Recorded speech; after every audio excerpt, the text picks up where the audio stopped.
fahatelo amin'izao orona henin'andro masina izao sika ry havana, talata 7 aprily, lohevitra dia hoe mitandrema miambena mivavaha. Ny salamo faha 130 andininy voalohany hatramin'ny faha 40 warahan'ira fahatelo amby zato andininy voalohany sy ny faharoa. Salamo faha 130 andininy voalohany hatramin'ny faha 40, ira fahatelo amby zato andininy voalohany hatramin'ny faharoa warahan'ny vavaka. Salamo faha 130 ira fahatelo amby zato warahan'ny vavaka. Iarahantsika rehetra mamaky izany amin'aran'ny Tompo. Ho an'ny fiventira salamo nataon'i Davida. Jehova, ianao ny fialofako, aoka tsy homenatra akory aho mandrakizay. Vonjeo amin'ny fahamarinanao atongolano amiko ny sofinao, faingana monjy aho, aoka ho vatolampoko fiarovana mafy ianao, sy batery fiarovana monjena. Parambatoko sy batery fiarovana ho ahy ianao, ary noho ny anaranao no itondranao sy tarianao aho. Anapaka mifandrika rato izay efa nafeny ny amandrianahy ianao, fa ianao ny fiarovana mafy ho ahy. Eo an-tananao no atolotro ny fanahiko, fa efa nanavitra ahy ianao Jehova Andriamanitra ny fahamarinana. Halako izay mivavaka misampy, fa Jehova ny kosa no itokiako. Ifaly sy ho ravoravo amin'ny famindramponao aho, fa nahita ny fahantrako ianao, ka nahafantatra ny fahorian'ny fanahy. Ary tsy mba nangeja teo an-tanan'ny fahavahana, fa efa nampitoetra ny tongotra tamin'ny malalaka ianao. Mamindrafo amiko Jehova, fa azo pahoriana, sy mba ny alahelo ny masoko sy ny fanahiko ary ny tenako. Fa laminy ny alahelo ny aiko, sady laminy fisetona amin'ny taonako. Tsy manan-kera noho ny eloko, fa efa laminy ny taolako. Noho ny ataon'ny fahavaloko rehetra, efa tonga fandatsana. Na dia amin'ny namako aza, sady atahoran'olom-pantatro aho, izay nahita ahy nivelany nandositra. Efa adino tahaka ny olona maty aho izay tsy tsaroana intsony aho, tahaka ny vilany ariana. Fa mandre miendrikendriky ny maro aho, misy fampongororona manodidina. Raha miara-mioko amely ahy izy, ka miray tetika afaty ny aiko. Nefa izaho matoky ianao Jehova. Hoy izaho, Andriamanitra ianao, eo an-tananao ny androko. Vonjeo aho tsy azo amin'ny tanan'ny fahavaloko sy izay manenjika aho. Ampamirapirato amin'ny mpanomponao ny tavanao, vonjeo amin'ny famindramponao aho. Amen.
Tompo ataonao onany tsy hisaotrana, ny voninkazo mahay miderana, Nirivotra mitsioka mankalaza anao, tendrombohitra mideza, miravoravo ny ranomasina, mirondrona manome voninahitra.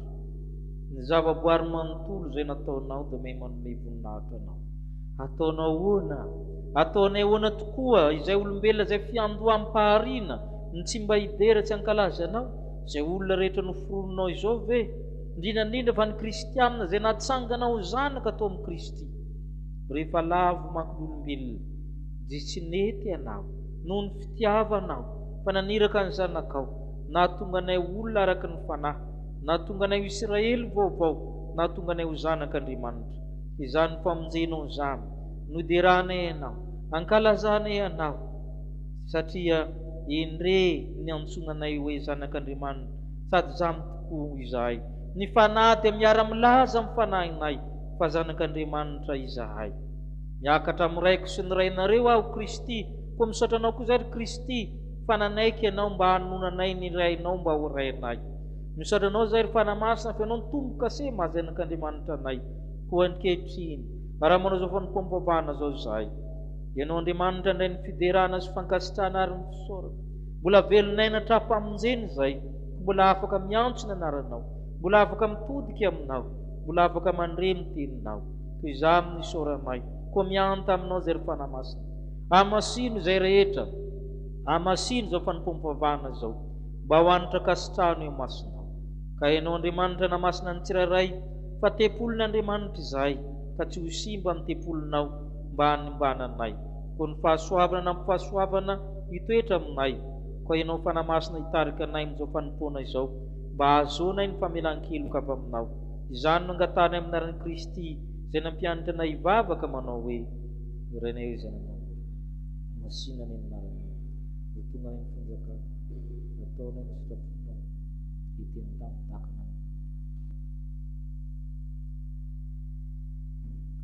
tahakana milana sy mely arasa mitondra ny amin'ny fakapana, manafana ny ratsy, anao ny fanjakana sy ny hely, ary ny voninahitra mandrakizay. Amen. Hipetraka isika hiomana amin'ny fianona amin'ny tenin'Andriamanitra amin'ny hira fa 330 ny andininy fahaefatra sy ny fahadimy.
Izay vakitsika amin'ny tian'ity riavako dia araka ny marika 7:20 ny andininy voalohany ka hatramin'ny 7:30. Marika 7:20 ny andininy voalohany ka hatramin'ny 7:30. Vakina amin'ny anaran'i Jesosy.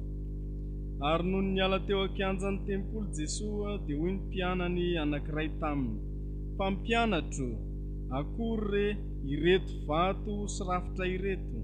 Ary Jesosy nanao taminy hoe, hitanao va ireto rafitra lehibe ireto? Tsy avela isy vato ifanongo eto ka tsy ho ravana. Ary raha nipetraka teo amin'ny tendrombohitra Oliva tandrifin'ny tempoly izy, dia nanontany azy mangingina Petera sy Jakoba sy Jaona ary Andrea hoe, lazao aminay, raha oviana no hisy izany, ary inona no famantarana rehefa ho tonga izany rehetra izany? Ary Jesosy nilaza taminy hoe, mitandrema fandrao hisy hamitaka anareo, fa maro no ho avy amin'ny anarako hanao hoe, izaho no izy, ka maro no voafitany. Ary raha mandre ady sy filazana ady ianareo, dia aza matahotra tsy maintsy hisy izany, nefa tsy mbola tonga ny farany. Fa hisy firenena hitsangana hamely firenena, ary hisy fanjakana hitsangana hamely fanjakana, ary hisy horohorontany any amin'ny tany samihafa, sady hisy mosary, izany no fiandohan'ny fahoriana. Fa mitandrema ianareo, fa atolotra amin'ny sinedriona sy ho kapohinao amin'ny sinagoga, ary hitsangana eo anatrehan'ny mpanapaka sy ny mpanjaka no ny amiko ianareo ho vavolombelona aminy. Ary ny firenena rehetra tsy maintsy hitoriana ny filazantsara aloha, koa raha mitondra anareo hatolotra izy, dia aza manahy raha teo izay ho lazainareo. Fa izay teny homena anareo amin'izany ora izany no lazainareo, fa tsy anareo no hiteny, fa ny fanahy masina. Ary ny rahalahy hatolotry ny rahalahiny ho amin'ny fahafatesana, ary ny ray hatolotra ny zanany, hanolotra ny zanany, ary ny zanaka hitsangana hanohitra ny rainy aman-dreniny ka hahafaty azy. Ary ho halan'ny olona rehetra ianareo noho ny anarako, fa izay maharitra hatramin'ny farany no vonjena. Fa raha hitanareo mitsangana amin'izay tsy mety hitsanganany ny fahavetavetan'ny fandravana, dia aoka handositra ho any an-tendrombohitra izay olona ny Jodia. Ary izay ao an-tampon-trano aoka tsy hidina na hiditra haka zavatra ao an-trano. Ary izay any an-tsaha aoka tsy hiverina haka ny lambany. Ary lozan'ny bevoka sy ny taizakely amin'izany andro izany. Fa mivavaha ianareo mba tsy ho amin'ny ririnina izany. Fa amin'izany andro izany dia hisy fahoriana izay tsy mbola nisy toy izany hatrizay nanaova n'Andriamanitra izao tontolo izao, ka mandraka izao ankehitriny izao, sady tsy hisy intsony. Ary raha tsy noafezin'ny Tompo izany andro izany, dia tsy nisy nofo vonjena, fa noho ny olom-boafidy izay nofidiny dia noafeziny izany andro izany. Ary amin'izany raha tahiny misy olona manao aminareo hoe, indro ety Kristy na indro ery, aza mino ianareo. Fa hisy Kristy sandoka sy mpaminany sandoka hitsangana ka aneo famantarana sy fahagagana hamintanina, dia ny olom-boafidy aza raha azo atao izany. Fa mitandrema kosa ianareo, indro efa voalazako taminareo rahateo ny zavatra rehetra. Fa amin'izany andro izany raha afaka izany fahoriana izany, ny masoandro ho hamaizinina, ary ny volana tsy aneo fahazavana, ary ny kintana hiraraka avy eny amin'ny lanitra, ary hozongozonina ny hery izay eo amin'ny lanitra. Ary amin'izay ny zanak'olona dia ho hita avy eo amin'ny rahona amin'ny hery lehibe sy ny voninahitra. Ary amin'izany dia haniraka ny anjely izy, ary hanangona ny olom-boafidy ny avy amin'ny vazantany efatra hatramin'ny farany tany ka hatramin'ny farany lanitra. Ary mianara ny fanoharana ny amin'ny aviavy. Raha vao manaroka ny rantsany ka mandravina, dia fantatrareo fa efa akaiky ny lohataona. Dia tahaka izany koa ianareo, raha vao hitanareo fa tonga izany zavatra izany, dia aoka ho fantatrareo fa efa akaiky eo am-baravarana izy. Lazaiko aminareo marina tokoa fa tsy mba ho lany ity taranaka ity mandra-pahatonga an'izany rehetra izany. Ny lanitra sy ny tany ho levina, fa ny teniko tsy mba ho levina. Fa ny amin'izany andro na ora izany dia tsy misy mahalala, na dia ny anjely any an-danitra, ary na dia ny zanaka aza, afa-tsy ny ray ihany. Mitandrema, miambena ka mivavaha, fa tsy fantatrareo izay aviany fotoana. Izany dia tahaka ny olona nandeha ivahiny izay nandao ny trano ka nanome fahefana ny mpanompony, ka samy nitolorany ny raharahany avy, ary ny mpiandry varavarana dia nasai ny ambina tsara. Koa miambena ianareo fa tsy fantatrareo izay andro iaviany tompotrano, na ho hariva, na ho mamatonalina, na ho maneno koa, na ho maraina. Fandrao avy tampoka izy ka mahita anareo matory, ary izay lazaiko aminareo dia lazaiko amin'ny olona rehetra koa miambena. Amen. Ray Masino, manamasinanay amin'ny fahamarinana, ny teninao ny fahamarinana. Amen.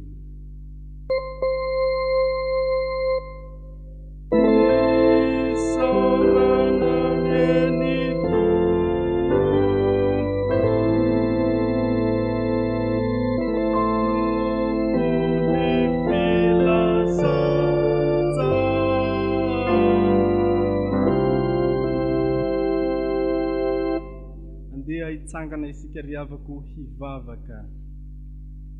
Isaoranay ianao Jesosy Kristy Tompo, izany teninao izany izay voasoratra amin'ny tenin-drazanay ka azonay novakiana tamin'ity ora sy fotoana ity.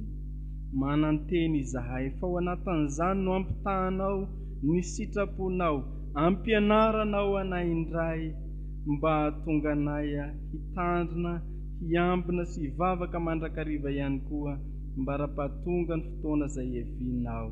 Fenoy ny fanahinao masina izahay tsirairay reto, amin'ny anaranao Jesosy Kristy Tomponay. Amen.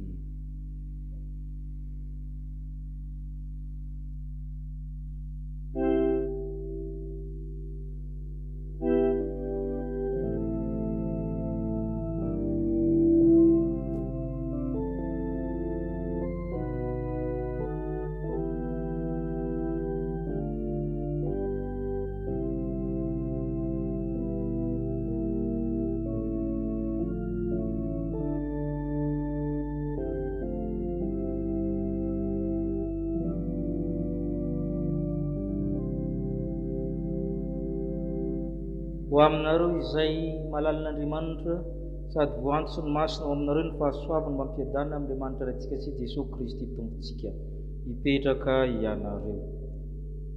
Mitandrema, miambena, mivavaha, tenin'i Jesosy Kristy ao amin'ny andininy fahatelo amby telopolo, marika toko fahatelo ambin'ny folo, ny andininy fahatelo amby telopolo. Vakitsika rehetra aminaran'ny Tompo izany, mitandrema, miambena ka mivavaha, fa tsy fantatrareo izay avian'ny fotoana. Tempoly tao Jerusalema dia indroa nisy fanorenana tempoly. Ny fahatelo fanatsarana. Tempoly voalohany naorin'i Solomona, noravan'i Nebukadnezara rehefa lasa babo izy ireo. Dia nanorina tempoly faharoa tamin'ny andro Nehemia, Ezra, Hagai, Malaki. Kelikely le tempoly, tsy dia tsara le tempoly. Taty aoriana rehefa tonga Herôda izay mpanjaka saribakolin'ny mpanjanantany, tsy hitan'izay atao mba hitiavany jiosy azy, satria izy tena tsy tiany jiosy mihitsy, satria tsy tena jiosy feno izy. Dia ny zavatra nataony zany dia natsarainy le tempoly, nanao réhabilitation ny teny ny mpanjanaka. Natsaraina ary nitary ny ngeza be mihitsy, tsara tarehy, misy takela-bolamena mihitsy. Tsara be io tempoly io tamin'ny andron'i Jesosy. Dia mahatonga ny mpianatra anankiray niteny tamin'i Jesosy mba hajereny hatsarany zavatra. Indrisy fa mampalahelo ny valy nataon'i Jesosy. Tsy avela isy vato hifanongoa eto ka tsy ho ravany. Izay ny navalin'i Jesosy Kristy. Tsy avela isy vato hifanongoa eto ka tsy ho ravany. Izany hoe ho rava io tempoly io. Ny faharavan'ny tempoly sy ny faharavan'i Jerusalema dia zava-doza eo amin'ny tantaran'ny Israely sy ny fivavahana. Eritreretra tampoka ny mpianatra dia rehefa nody dia namitany hoe mba lazao aminay nahatongavan'izany. Inona ny famantarana? Rehefa namaly azy Jesosy, ny valiny mbola hafahafa indray. Zavatra rososo ny natambatra Jesosy anatiny ao, ny faharavany Jerosalema sy ny tempoly ary ny fahatongavany faharandro na mitoetra ny andro farany.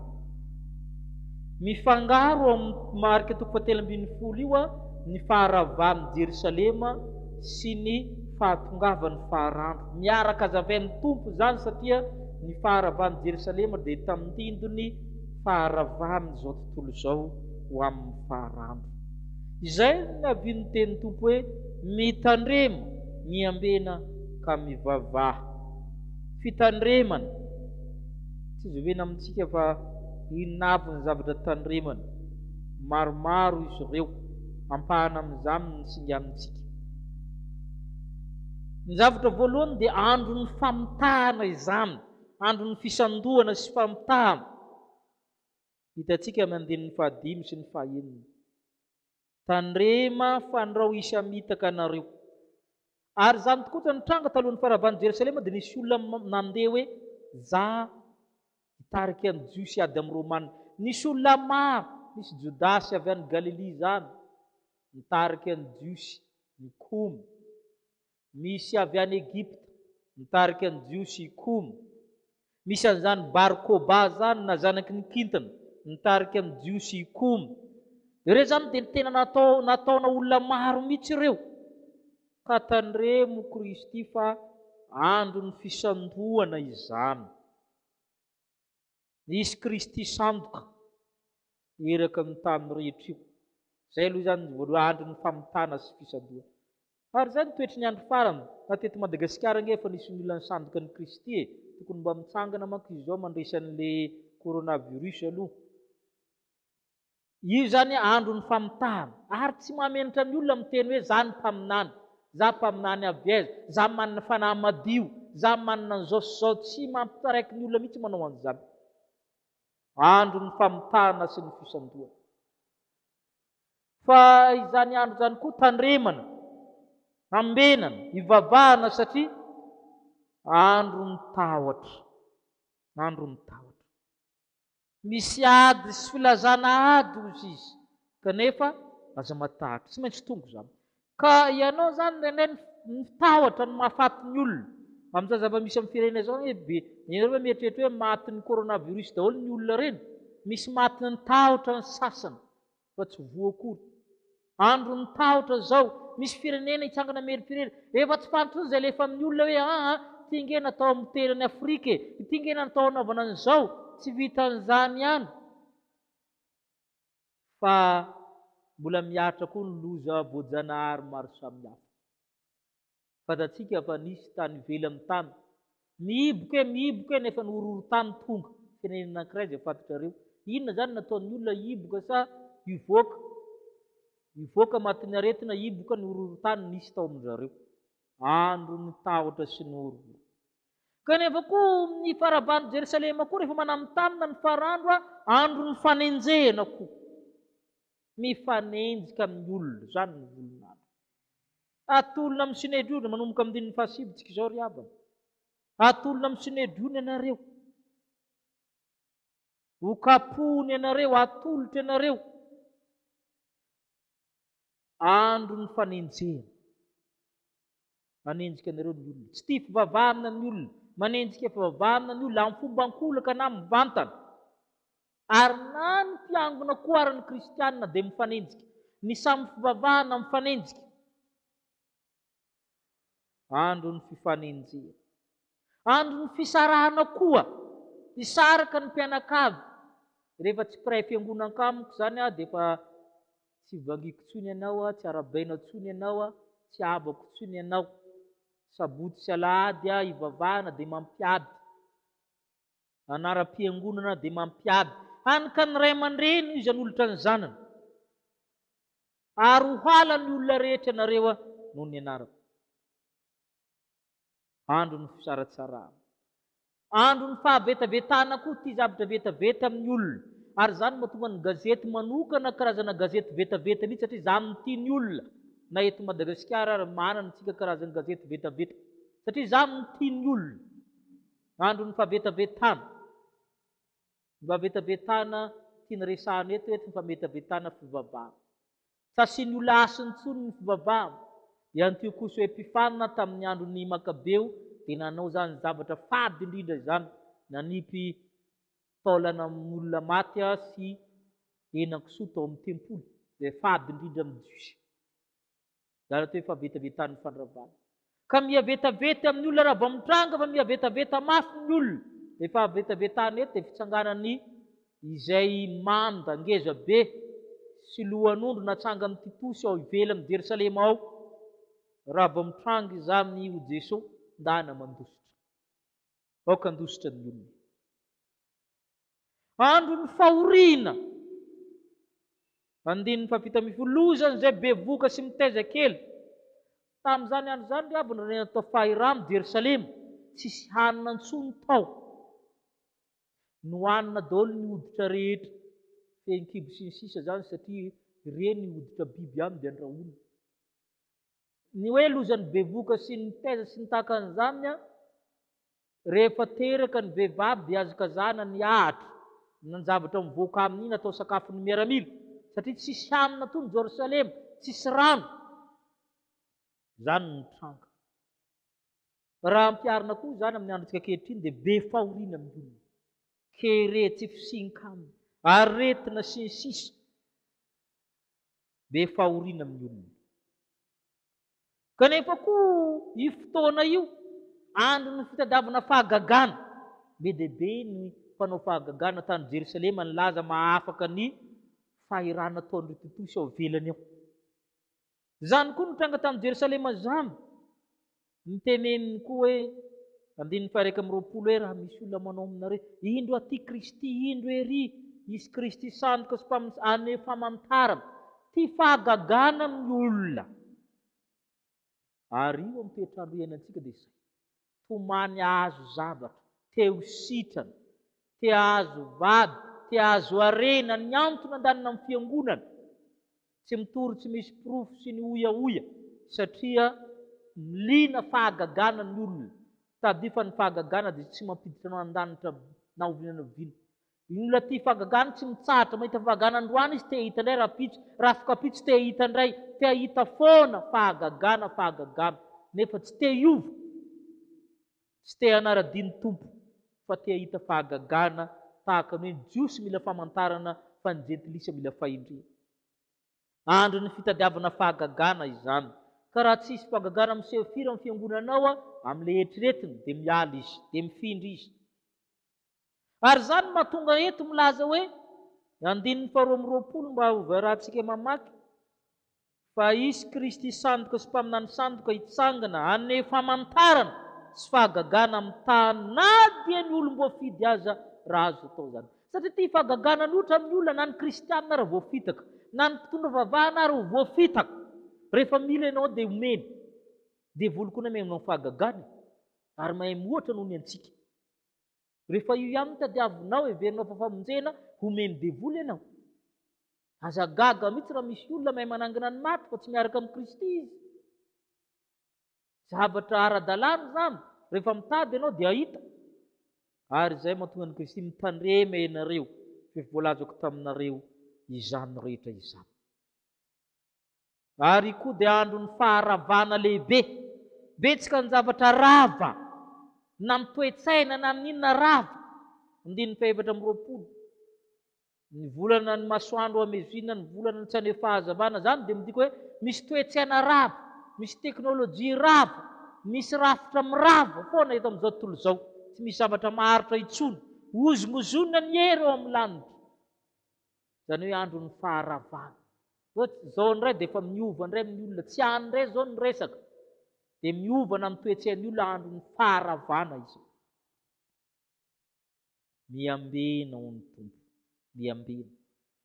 miambena satria hanangona ny olom-boafidy Andriamanitra andininy fahafito amby roapolo vakitsika ary amin'izay dia aniraka ny anjely izy ary hanangona ny olom-boafidy avy mivaza tamin'ny efatra hatramin'ny faramintany ka hatramin'ny faran'ny lanitra aza matahotra ianao Fa anisan'ny ho angony ianao. N'aiza n'aiza misy anao na amin'ny farany tany, na amin'ny toerana mahantra indrindra, na amin'ny toerana manan-karena indrindra, na amin'ny toerana tsy misy mpivavaka indrindra kristianina ny tena resahana, hanangona anao ny tombo fananjaranao dia mitandrina miambina amin'ireo mivavaka. Miambina koa tsika, mitandrina koa isika, satria mila mamantatra ny toetrandro, mamantatra amin'ny tenin'Andriamanitra isika. Mila fantaritsika izany. Hoy Kristy hoe rehefa manaroka ny aviavy ka mandrantsana dia hamoy izay akaiky izay ny lohataona izay. Mila mamantatra isika. Raha vao hitanareo tonga izany loza izany dia miandrandra ny lohanareo. Mila mamantatra isika ny amin'ny fiainantsika. Ary tsy vitan'izany ihany, fa ny tompo dia milaza tsy ho faty avokoa. Ka tandremo raha dokodokony olona amin'izany.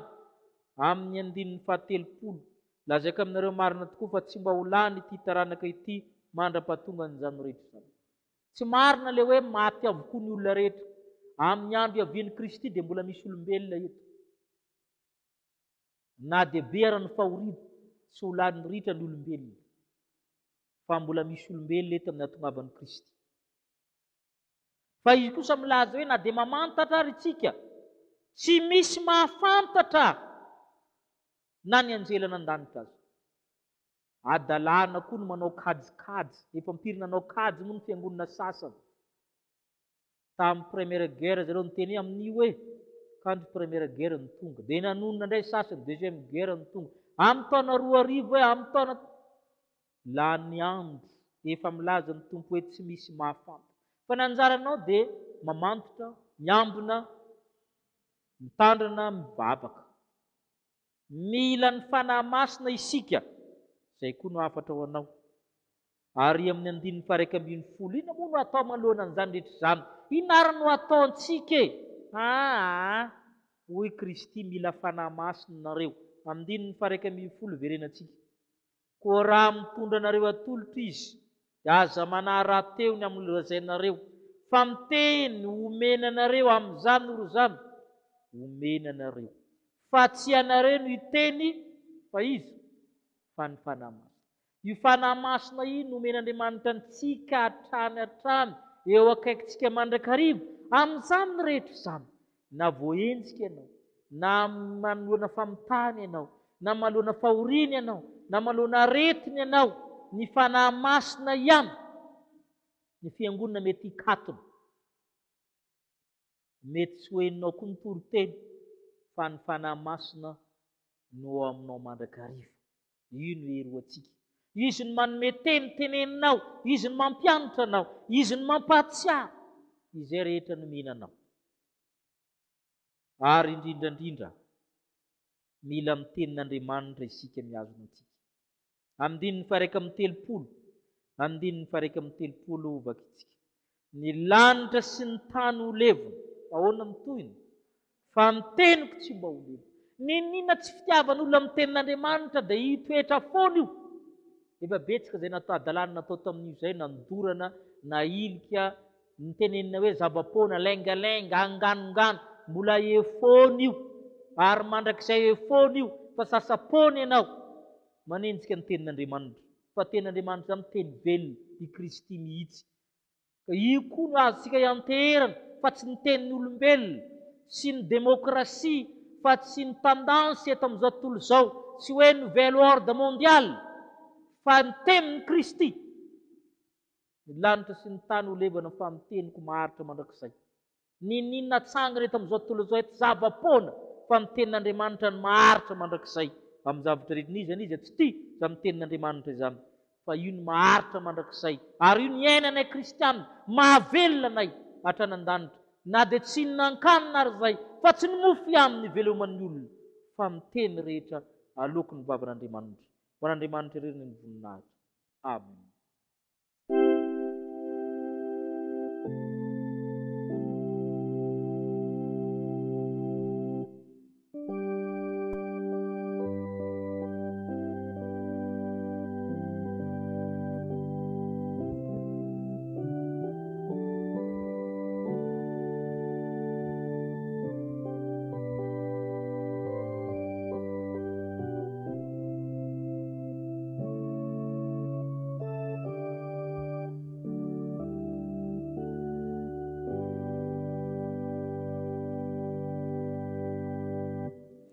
Mivavaka isika. Mankasitraka anao Jesosy Kristy Tomponay io, noho ny teninao izay omenao anay isan'andro san'andro, mampianatra anay mba hitandrina, hiambina ary hivavaka ihany koa, satria ho avy ianao Jesosy Kristy Tompo, ho avy ny andro farany dia ny fotoana izay hevinao. Omenao anay ny famantarana rehetra, hisy ny Kristy sandoka, hisy ady ary hisy tahotra sy fanenjehana ny kristianina ihany koa. Tsy izany ihany fa hisy ny fisarahana amin'izany fotoana izany, izay ho andro ny fahoriana ihany koa, andro ny faharavana lehibe ety amin'izao tontolo izao.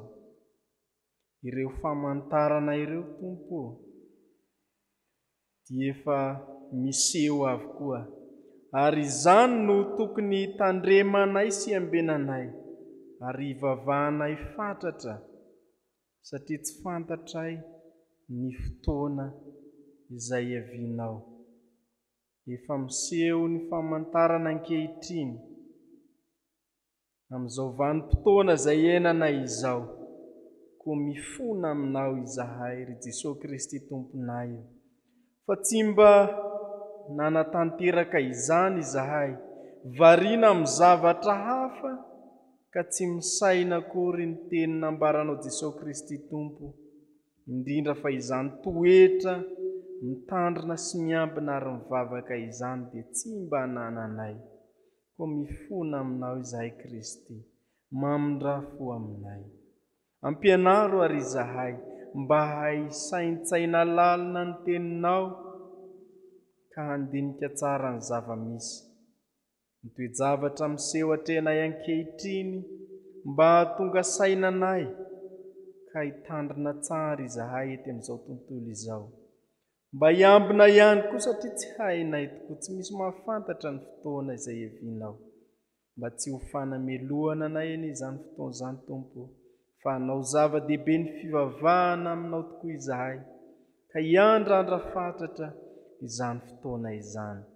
Izay rehetra nandre izany fampianarana izany, dia hita-io Tompo mba ho kristianina mitandrina tsara ny fotoana izay hevinao, miambina ihany koa fa tsy ho variana amin'ny zavatra izao tontolo izao izay mety hamitaka anay, mba hanao zava-dehibe ny fivavahana marina aminao Jesosy Kristy Tompo. Izany Tompo ny vavakay, ataonay amin'ny anaranao izany. Amen.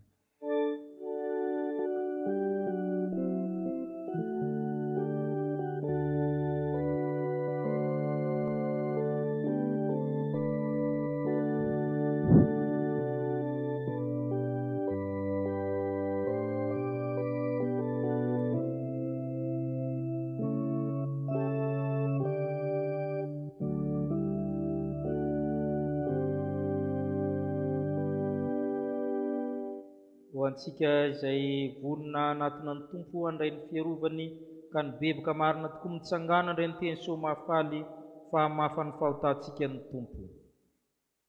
Oe ny Tompo izay mandre ny teny ka mino izay naniraka ny manana fiaina mandrakizay ka tsy ho elohana, fa ianareo kosa dia taranaka voafidy, fanjakam-pisorona, firenena masina, olona nalain'Andriamanitra ho an'ny tenany, mba ilazanareo na tsara ilay niantso anareo hiala tamin'ny maizina ho amin'ny fahazavany mahagaga. Ianareo izay tsy firenena akory fahiny fa ankehitriny efa olon'Andriamanitra, ianareo izay tsy namindrana fo taloha, ankehitriny kosa efa mindrana fo. Noho izany ry havana, dia voavela sy voafafa avokoa ny fahotanareo ny amin'ny anaran'i Kristy Tompo, ka samia midiran'ny Tompo ianareo. Sambatra ny olona izay voavela ny helany sy voasarona ny fahotana, sambatra ny olona izay tsainy Jehovah heloka ary tsy misy fitaka ny fanahiny. Amen. Petraka amin'ny fifaliana isika. Saorantsika rehetra indray ry havana nahatotosa izao andro fahatelo amin'ny herinandro masina izao.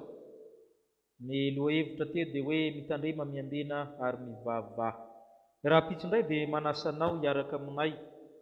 Ny lohahevitra dia hoe inona no nataonao tamin'ny Tompo Inona mba ataontsika amin'ny Tompo dia mirary mandrakariva ny fahasoavan'ny Tompo ho aminao sy ny ankonanao, tononona amin'ny ankonanao, ny tokantraminao, ny fiadanana. Ndesika derin'Andriamanitra amin'ny hira fahatelo amby efapolo amby dimanjato andininy voalohany sy ny faharoa dia atolotra nareny sodrano hitsangana isika. Telo amby efapolo amby dimanjato ny andininy voalohany sy ny faharoa.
Andriamanitra aminao izao tsodrano izao. Andriamanitra tanteraka izay rehetra tokony anareo araka ny reny voninahiny.